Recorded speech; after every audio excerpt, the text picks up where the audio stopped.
Guys, ini adalah masjid warisan Nabi Muhammad yang terletak di pinggiran Madinah. Masya Allah, masjid ini sangat sederhana. Masjid ini dibangun hanya dengan batang kurma dan beratap daun kurma. Di sinilah Nabi Muhammad melakukan doa ketika dia berhenti dalam perjalanan emigrasinya dari Mekah ke Madinah. Lokasi ini berada di kawasan Kuba yang berjarak sekitar 6 km dari Masjid Nabawi di Madinah. Ketika pertama kali tiba di sini, Nabi Muhammad kuda disambut oleh Ansar dan memanjatkan doa di tempat ini. Di wilayah Kuba, Nabi Muhammad mendirikan masjid pertamanya, yang sekarang dikenal sebagai Masjid Kuba. Saat ini kita masih bisa melihat masjid bersejarah, dan tempat ini merupakan objek wisata, religi dan sering digunakan oleh para peziarah untuk berdoa. Bentuk awal masjid ini terus dilestarikan.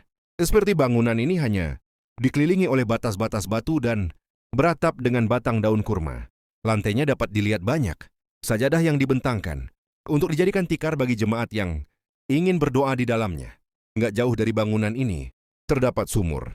Sejarah yang luar biasa, ini adalah sumur ajaib yang tidak pernah kering sejak zaman Nabi Muhammad SAW.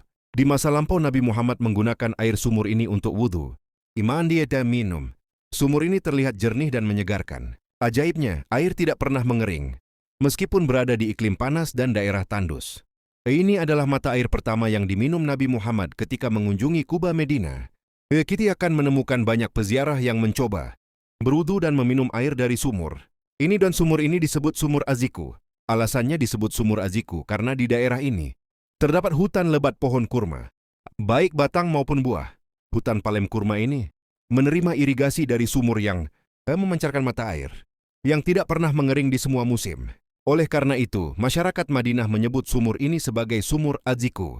Tak jauh dari sumur ini terdapat sumur sejarah yang tak kalah mengesankan. Inilah sumur sejarah yang menyimpan cincin mulia Nabi Muhammad SAW. Sumur ini bernama Al-Khadim Well. Di balik lantai yang tertutup rapat ini, ternyata dulu ada sumur yang menyimpan cincin mulia Nabi Muhammad. Awalnya, Nabi Muhammad mewariskan cincin tersebut kepada sahabatnya Abu Bakar.